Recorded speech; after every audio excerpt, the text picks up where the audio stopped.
Hello বন্ধুরা, তোমরা সবাই কেমন আছো? আশা করি ভালো আছো। তো আজকে আমরা চলে এসেছি আমাদের জমিতে আম পাড়তে। তো আবহাওয়া আজকে খুব একটা ভালো নেই, হাওয়া চলছে, কিছুক্ষণের মধ্যেই বৃষ্টি চলে আসবে।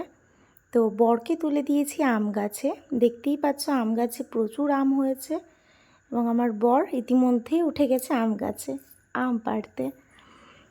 তো আমাদের জমিতে আমরা 15 বছরই বলতে গেলে প্রায় আম পাই না, খুব কম আম পাই, কারণ আমাদের জমিতে যাওয়ার আগেই সব আম চুরি হয়ে যায়।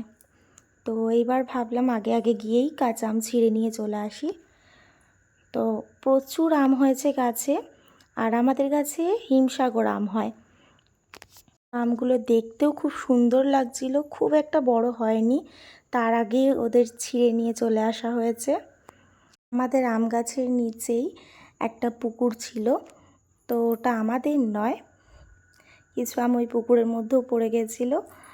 তো আমাদের একটা দাদা লাঠি দিয়ে টেনে টেনে সেই আমগুলোকে নিয়ে আসছিল। তো আম আমাদের প্রায় পাড়া কমপ্লিট হয়ে গেছে। দেখো বন্ধুরা, এতগুলো আম পেড়েছি। তো আমাদের আম পাড়া হয়ে গেছে, এখন আমরা সবাই বাড়ি চলে যাব, কারণ ওয়েদারটাও খুব খারাপ হয়ে এসেছে। তো টাটা সকলকে, আজকের মতন এইটুকুই। ভালো থেকো, সুস্থ থেকো, টাটা।